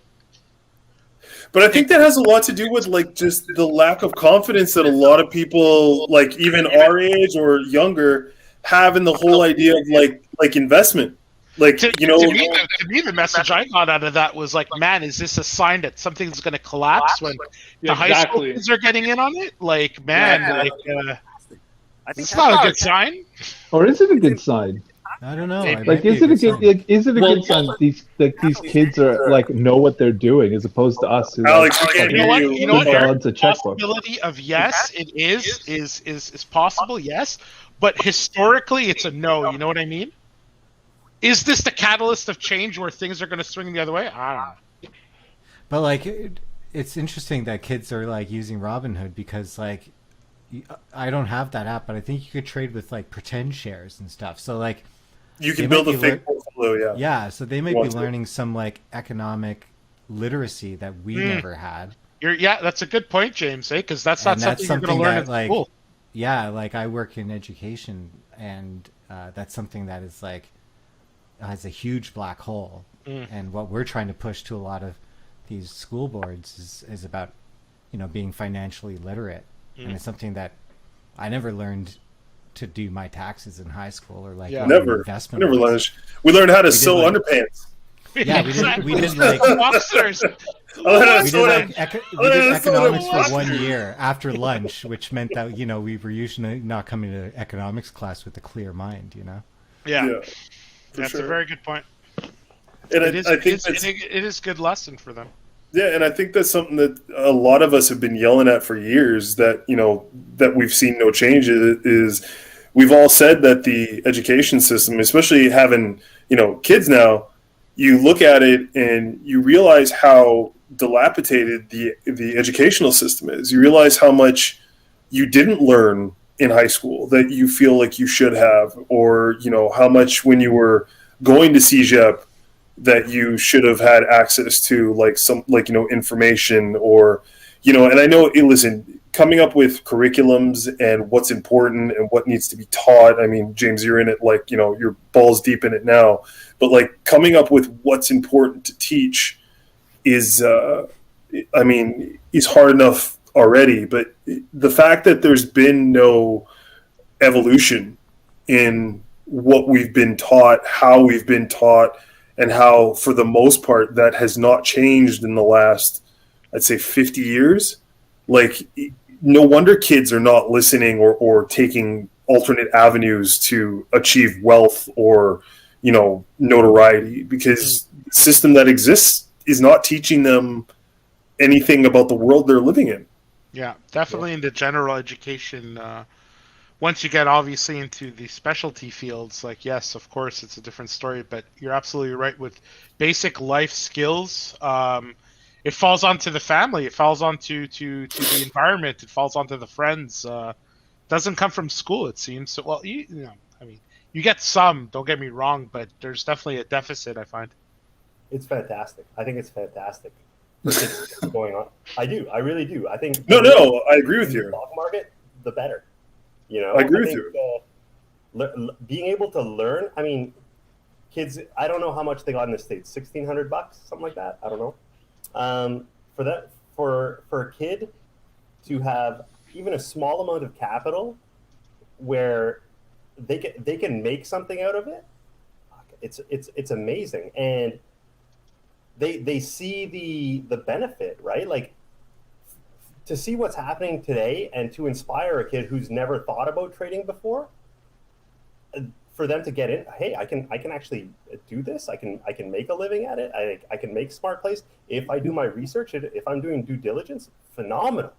Well, yeah, phenomenal. For sure, because there was a story. Time doing something productive. That's it. I think there's a big I'm really disturbed listening to a lot of the kids who I try to reach, or like that we work with, who like spend a lot of their time thinking about like Mandela effect and like these types of weird things, and they're like smart kids, and they're spending all their time on these weird like conspiratorial type thinking and everything, and it's like a definite failure of the education system in that way. Like that, I know, it's just, to me, it's kind of scary to watch. Sorry, you lost me a bit there, James. Conspiratorial about what? What are these kids? It's like I don't know if it's like there hasn't been the right direction in their education stuff, because it's like they'll spend a lot of their times like talking about these things that are not real, like this idea that like, oh, we keep jumping in and out of these other timelines, and maybe there's this really there. Yeah, and like, because the internet is so, and I think like, again, maybe it's going back to the whole information thing, because it's like it's so salacious online to find these like stories, and yeah, and we'll hear kids that are talking, and I can't even explain it, because it is like, what, and it's like, you all believe this? and you all like, yeah, flat Earth type of stuff, or like a lot of it is that we keep jumping in and out of these other realities, and that there's like what, did you see what is flat Earth encoded in how we're jumping through like dimensions. It's flat Earth. Oh, flat Earth. Excuse me, I didn't hear you. And it's frankly kind of disturbing because you'll hear kids in a group talking about it, and they've spent time online, and they're like using their intellect and stuff to go down this like rabbit hole that is like has no critical thought, is like really weird because it like believes in these like realities that don't exist. It's just that's strange. I didn't know that. That's weird. Yeah, I listened to a really interesting discussion where they were talking about, and they were correlating that thought process of, you know, like flat Earth theory, like you were talking about parallel dimensions, aliens, all this kind of stuff, to kids who grow up in the inner city who think that they can't achieve any level of success past a certain point. And the correlation was, the belief is their minds have been led to believe that there is a level of where their achievements will stagnate. Like, because of where they are, who they are, there's only a certain amount of success that they're going to be have access to. And it's the mind's way of trying to overreach and find another avenue as to where they can not necessarily excel, but see a path where they can remove themselves from the box that they're being put in. So they believe in these outlandish theories, or they believe in this, like, you know, this consummated, like, well, if I want to do, you know, like they were talking about in the hood, like they believe that they have to go sell drugs, or they have to be a part of the gangs in order to be safe and make it, as opposed to, you know, trying to think about ways that they can get out. They have to think about just ways of thriving that they're in. And they were correlating that to like this whole idea of parallel dimensions and flat Earth theory, where it's like, because of the way society exists right now and your lack of success within that society, you'll be led to believe, or you'll choose to believe in something that seems outlandish, because that removes the shackles of the fact that you're stuck in this existence. Gives you a sense of belonging, sort of. Exactly. Like you the sky's the limit over part there. Of this group. Yeah, but over here, you're stuck in your hole. You know what I mean? It's not your fault. It's your environment. Exactly. Yeah. Yeah. The buck off, it's all an illusion. Exactly. Like it's all somebody else is doing, putting you in the box. Like it's not your fault. It's somebody else's fault. And it even reaches the most intellectual, like the simulation theory. Like, honestly, there are people like going nuts, losing their minds over the simulation theory, which is like a thought experiment, you know, and it's a fun thought experiment. Theory is in like the Matrix, like we're living in the Matrix. This idea, and you can just Google it, because it's like there's so much to go down, but it's like this idea that like, oh, if we could develop simulations, then we will develop simulations. Yeah, that's the Elon Musk argument. Yeah, exactly. Yeah. But like what ends up happening is like people end up making that part of their identity, and they're like going to go out there and ruin their minds, basically trying to say like, oh, the odds are we're in a simulation. I'm gonna live my life like I'm living in a simulation. It's like, but is anybody actually doing that, or are they just romanticizing with the idea? I think there are definitely people out there who end up letting that dictate their worldview. Sure. Yeah. And it might be simulation theory for some people, but for other people, it gets to like QAnon. The InfoWars. That there's like demons that are drinking children's blood to stay alive, and that they're talking with interdimensional. There's interdimensional aliens who are feeding us good vibes. People are really believing that. A lot. I can't help a lot. I'm not going to say a lot. I'm not going to say a lot, but I'm going to say there's enough where they're getting fellowships. You know what I mean? I think it's just that the group of people that believe in these really far out there things just happen to also be very vocal. I don't know about a lot. 100%. Well, how many people listen to InfoWars, for example? Like, I don't know. Some of the things that come out. It's like the viewership is massive. I think his viewership is like 5 million, something like that, or whatever. Consistent. And if you think, okay, like maybe 5 million a what, a month? I think he has like 5 million returning. Hold on, I'll Google it. Maybe right he has now. like 5 million subs on something. Let me check. I seriously thought he's Infowars. getting like a 5 million a month. That sounds like a lot. Infowars. Pretty popular because he's also like on AM talk radio, right? I think he does a show through the airways. Yes, he used to. I don't know if he still does. Well, because he got kicked off of YouTube, I think, right? Because of the whole shit with the. Yeah, I can't keep track of what he's been kicked off of. Yeah, he's not on any of those social media outlets that he used to be, but he has a huge viewership. And like, even if you say, okay, well, 1/5 or 1/10 of that is are people who actually believe in what he's saying. I mean, that's a substantial amount of people, you know? Yeah. So, see here. Guys, I don't think that finding a mechanism to absolve yourself of responsibility is anything new. I think it's part of human nature. I think we've been doing it since humans have been humans. Yeah, I agree with you, Alex. I mean, I think, to be quite frankly, nothing's changed. Really, the internet is still young in the span of who we are, and that could possibly bring a new epoch, I guess, for humans. But fundamentally, not much has changed, and I don't think much will change, fundamentally speaking, without some sort of an alien catalyst. And by that, do I mean alien? Yeah, that's a possibility. But you know what I mean? It has to be something from the outside, because otherwise, to get to the point where we're all wearing silver jumpsuits and we're the harmonious utopia, I don't see it happening anytime soon, or even at all. I think we've all changed quite a bit, actually. And I think, like, and I feel like the way that, like, it's really about the internet for me, but it's like, once we plugged in and became this global community, I think we all changed. And I think, you know, we're all, like, as a group of boys from, like, the city, I think we're all better people for it. We're men. We're better, No, about men. I think we're all better, like, members of our community. I think for it, and I think it's a lot. I think, like, people are changing, and it's happening really fast. I think humanity's changing. I think James, too. I agree with you too on this point. I think as an extremist, it's never been easier to find a friend. Yeah, 100%. That's 100%. It's never been. You can. It's if you have a view that's considered alternative by your immediate peers, you can find someone who's like-minded. Yeah. Very easy. Yeah. Very, very easy.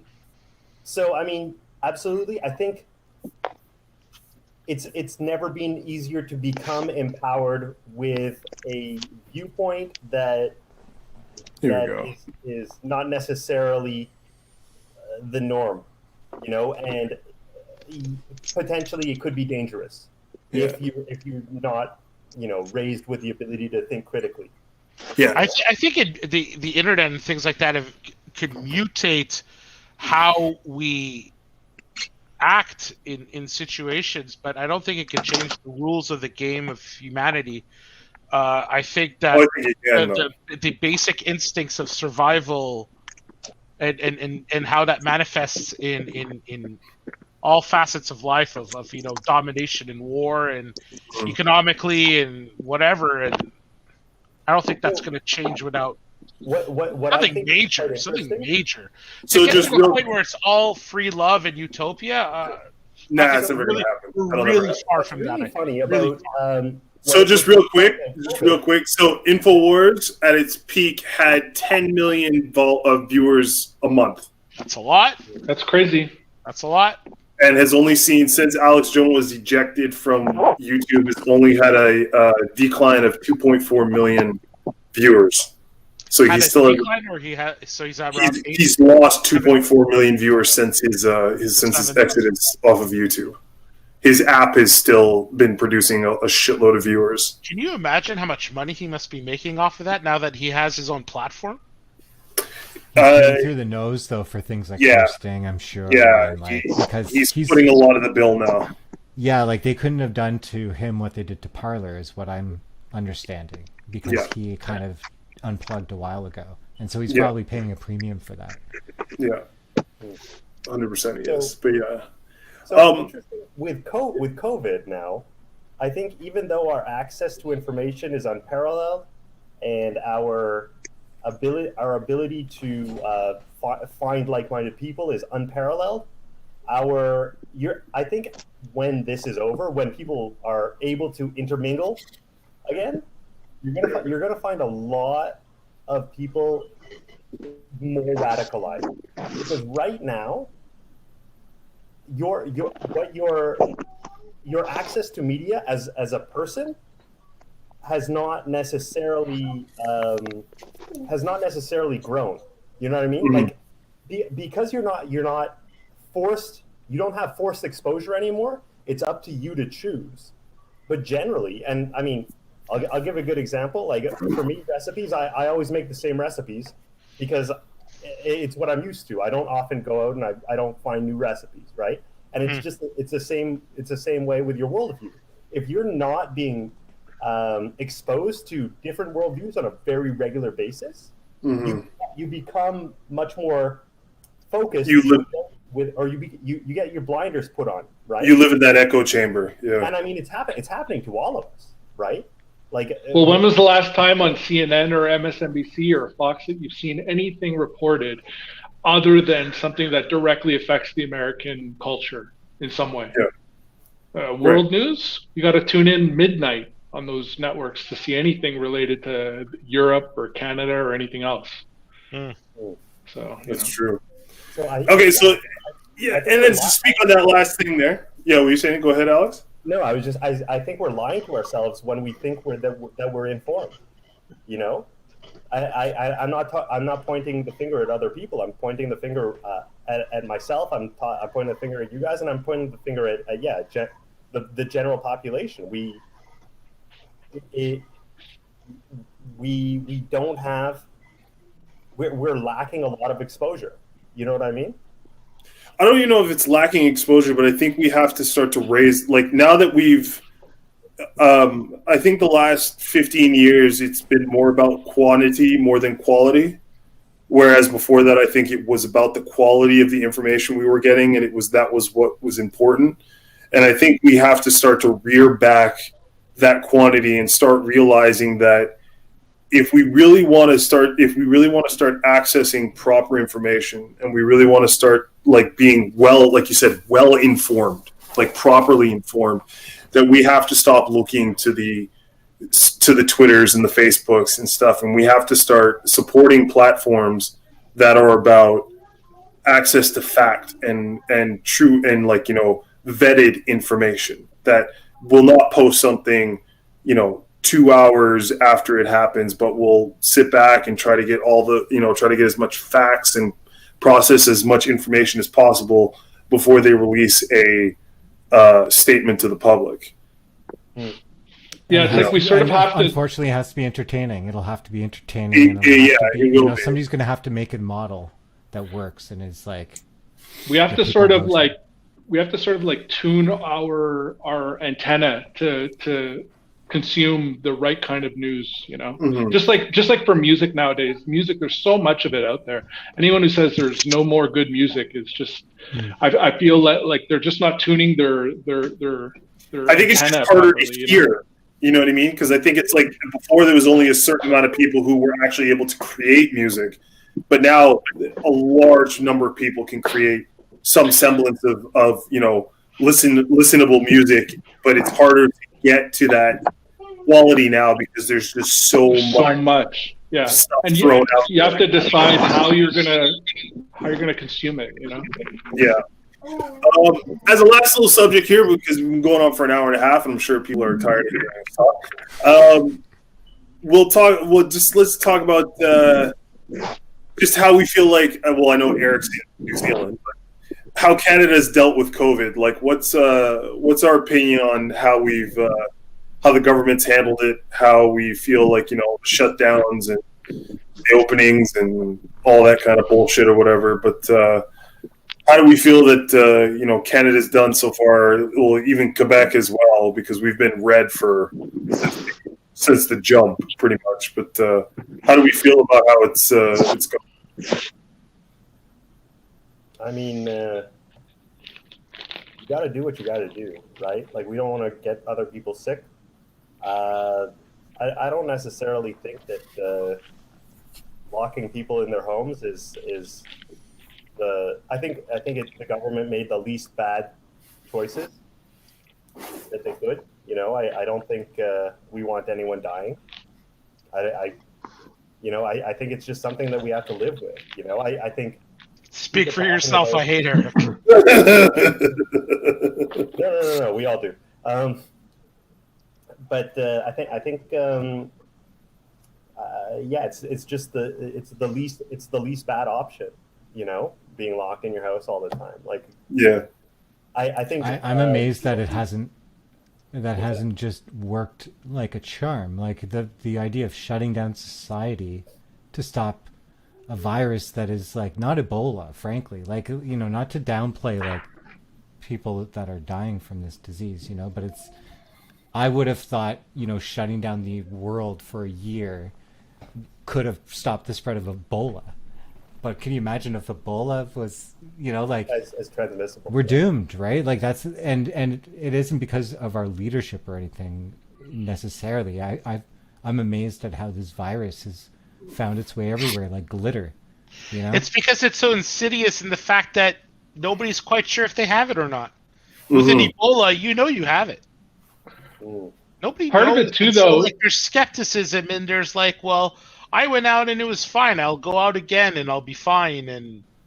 But you would think that this would stop it. That's what's amazing, is that the rates are higher than they've ever been. It's just incredible what this virus can do, and it's just like humbling, I guess, as a species. I think what the virus can do, and then in the other hand, is how selfish we are in handling it.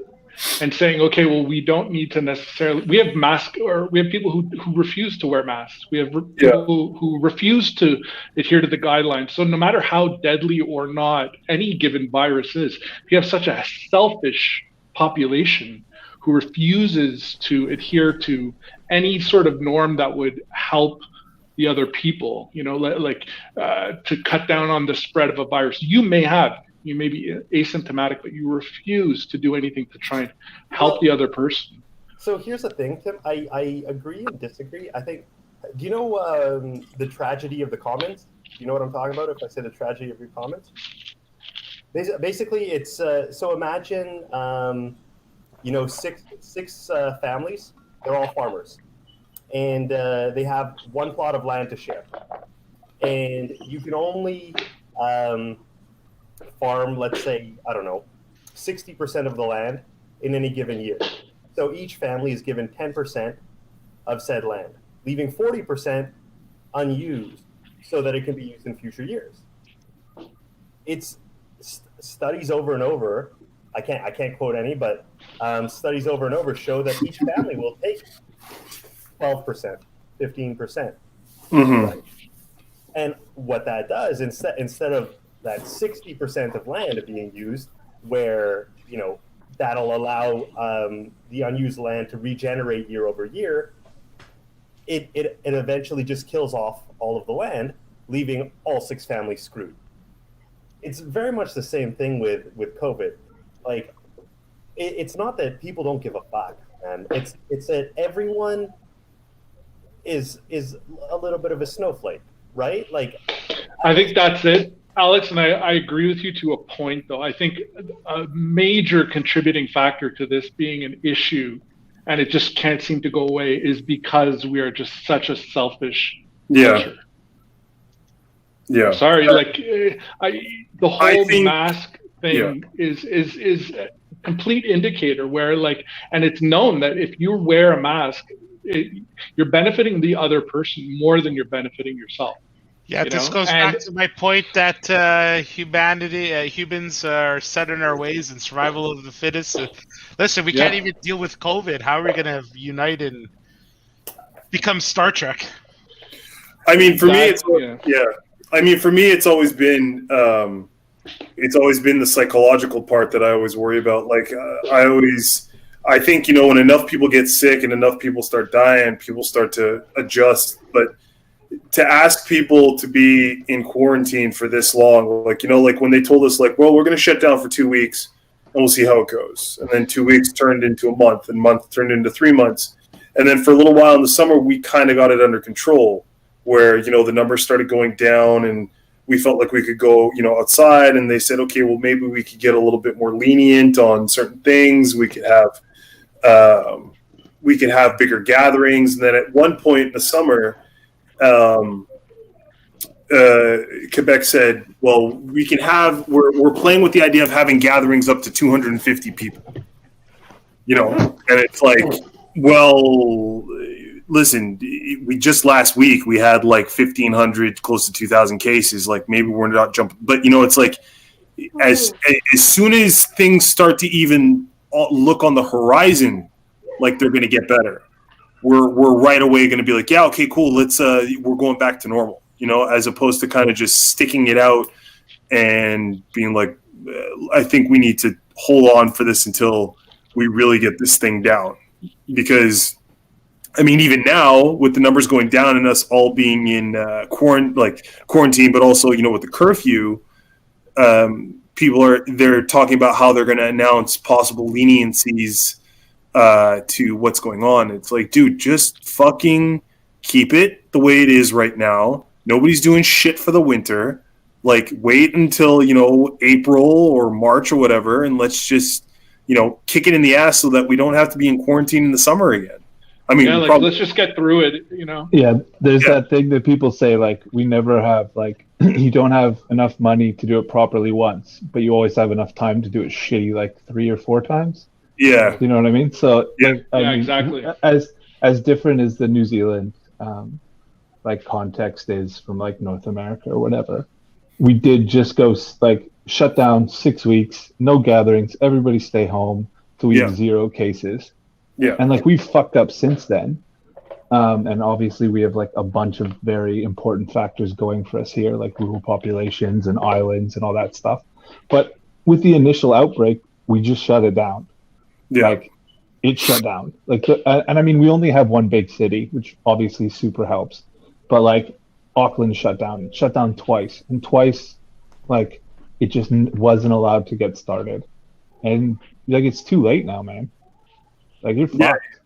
Yeah, like it's never going away until everybody's vaccinated, and even then, yeah. And even now we have the UK variants, and they're talking about how the South African variant doesn't seem to have, like, we seem to have no immunity to the South African variant. Like we've had 3 cases of South African season. Just like we've had like 3 cases of South African virus pop up in the last 3 weeks with 0 community transmissions.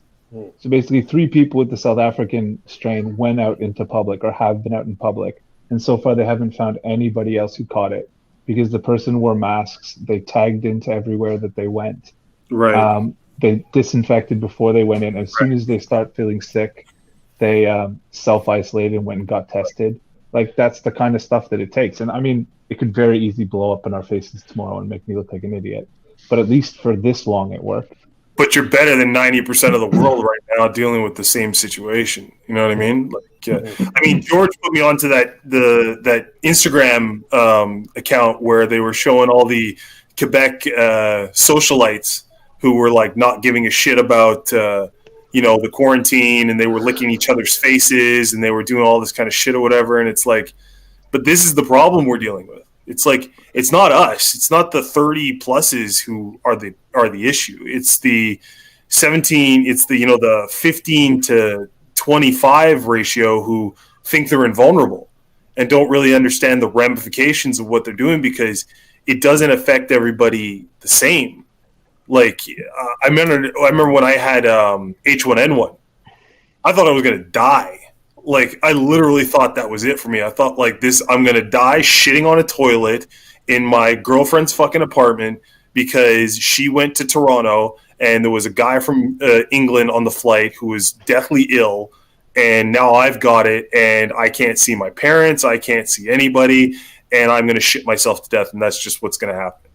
Like, you can't, like, I can only imagine what it's like for someone who's dealing with COVID right now, and then having those people out there being like, nah, I don't give a fuck. It's whatever. It's not that bad. It's like, you know, what does it take? Do you have to there may be a factor that we don't even realize may pop up. And I wonder now, the whole anti-vaxxing thing that we saw a couple of years ago, you got to wonder now, once the vaccine is everywhere and you can take the vaccine, you got to wonder, like, if there's enough of those kooks out there, not to sound judgmental, but anti-vaxxing, I don't know. There's something to that. There's Well, definitely, could I have permission more to- people who are anti the COVID Do whatever you want, vaccine now, specifically. Like, there were always the anti-vaxxers, but there's even more now who are specifically anti the COVID-19 vaccine. Right, but my point is are those people going to resist taking the vaccine because A, they're anti-vaxxers, and or B, they're COVID deniers, which means Eric said, it'll never go away. I definitely think that there will be a good amount of people who will refuse, but I also think, as we've discussed before, that if you want to travel, they'll probably end up making it mandatory. If you want to go into a government building, they'll make it mandatory. I mean, listen, dude, there's people who won't take the smallpox vaccine. Like, there are kids who don't have their smallpox vaccine in 2020. Measles. Smallpox and measles is making a comeback.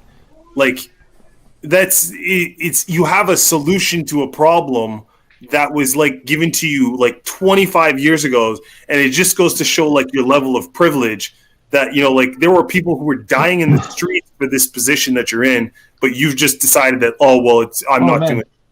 Did you guys see Samoa? Maybe it was just before the pandemic, so I guess it was late last year. Like, Samoa got hit by measles, and like it killed a shitload of kids. Really? Yeah. Check out the Samoan measles crisis of 2019 or 2020 or whatever. It was crazy because none of them. There was a big stigma about vaccines, and obviously they're like a poor developing country and stuff. Right. But they all live we all know how susceptible indigenous small island cultures are to disease, and they measles blew through Samoa. And now, the government, everybody had to get vaccines. There's no talk about it anymore. It was bad. It was bad, but it's lesson learned. Yeah, it's just not really, because that same thing happened in North America, right? No, I meant for the Samoans. Yeah, for the Samoans. Unfortunately, difficult lesson learned. But I was asking permission before to ruin this topic by bringing up the cause, and a lot of it has to do with the fact that the way that we treat our animals before we eat them. And I think that is one thing that I don't know why. I have a suspicion as to why, because a lot of people who talk like this are usually said that they're crazy or PETA, members or something. But the whole world has been completely ravaged by the fact that we don't have proper ways that we treat animals before we kill them. And we put them through these types of horrible treatment that is stressful and causes disease to spread, and now it's blowing back in our faces. Yeah. And if we're going to do this at this level again, and if we're going to get back to normal, we should. It's like this big blind spot of this was caused by eating animals. Okay, we're not going to all become vegetarian or vegan, and I think in certain parts of the world you can't expect. The computer's talking. Yeah. Oh, but I am gonna. You can't expect, but yeah, that is the cause of this virus. I don't think it's because we eat animals that we got sick. I think it's because a certain culture mistreated. Well, no, it was not this time. No, because H1N1 was ago, Mexico. it was a pig farm in America. And then there was mad cow disease in the UK. That was the same issue. And then in Canada, and then mink farms is the one that started spreading, a different variant of COVID. I mean, you look down the board, a huge problem in the world is factory farm meat. It's the way that we treat our livestock. If you look at areas and countries that live more on a, don't want to say necessarily organic, but on a better system of not having these mass-produced animals, the health tends to be higher. The mortality rate tends to be lower. The diseases and the cases of but just to check, we're not saying this treating kids better. I mean, treating animals better is gonna No. eradicate the need for vaccines, right? Like we're all on the vaccines are good page. Vaccines are good. Take your vaccine. Yeah. Come on. Yeah. Okay. Then yes, I agree. Yeah. But No. like to give you an example, Alex, like of what James was talking about, it's like in Canada you can't have antibiotics or hormones or both in meat in Canada. Yeah. That's not something that exists, for example, in the U.S. That'd be great to adopt because it's been proven that it leads to infections and complications and. Sorry. It's hormones. It's Hormones. the bovine growth. It's bovine growth hormone is outlawed in Canada. Right. So something like that would be good to adopt in other places and other, make it illegal to feed animals parts of Other animals. Type of animal. Yeah. That's a good start. Things like that can be done. There's room for improvement. It's not saying eradicate the meat, but there's room for improvement. And also I just say it's a part of the conversation. If we're going to talk 100%. About how we're going to do education post-COVID, how we're going to do health post-COVID, we should talk about how we're going to eat animals. 100%. Yeah, no. Well, and then at the same token, if you're talking about the sort of root cause of all this, then at the end of the day, it's overpopulation and not acting responsible in general, not just with food, but just in general. Overpopulation is the problem here. Like these markets, for example, we don't know concretely if it's because of these wet markets or these markets where they sell wild animals to eat, but like the population are moving into these areas where they have to figure out a way to eat.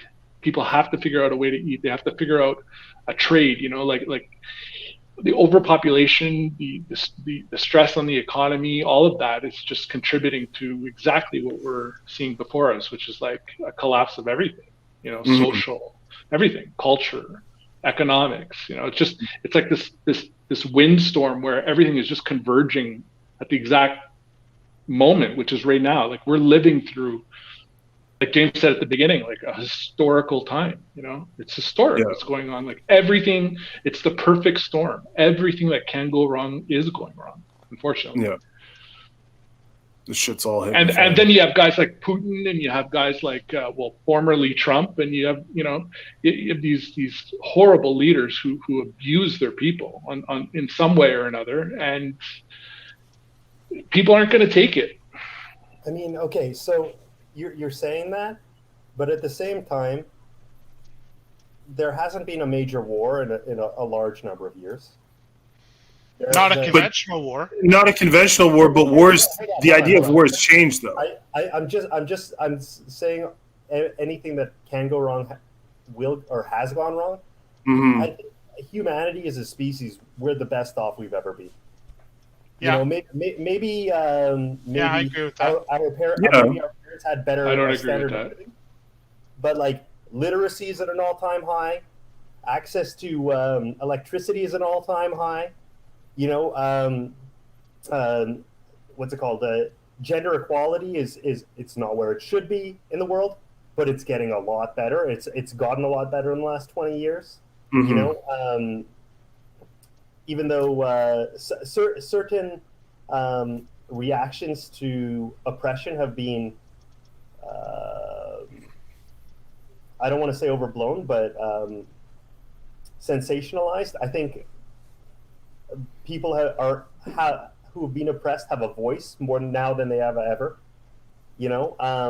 I don't necessarily think everything that can go wrong has gone wrong. I think a lot of it is gone wrong. I didn't. Yeah, but I didn't say everything has gone wrong. I'm saying everything that can go wrong is going wrong, and we're seeing that. We're seeing all the wrong things are happening simultaneously right now. It's more. I think the sky's the limit. I mean, you can have a war at any time that can break out. Like the world level of tension right now is so high, and you have all the wrong leaders, save Biden. But I mean, it depends what you think about Biden. We'll find that out later. But like, you have all the worst leaders leading all the worst countries in the worst ways.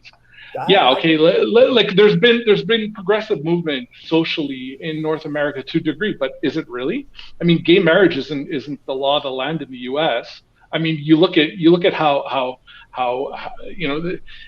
if you're in a minority in the U.S., and this is supposed to be in this progressive era that we're living in, if you're in a minority, you're fucked. You know, okay, here in Canada, we don't see it. There's much more work to do. I agree there's much more work to do. But, I mean, in the generation just before us, they were teaching kids to run into bomb shelters, right? Because they were afraid of nuclear war breaking out. Yeah. I'm sorry, but no. The tension is not as high as it has been. But now you, I think objectively you're correct, Alex. I think objectively you're correct, but it doesn't mean that that things can't get a lot worse, because just because the arrow of time has shown us like this progressive direction, because historically long periods of peace have resulted in big wars. Yeah, and if we're talking about it, sort of like the ebbs and flows of history, we got to watch out for that and be diligent.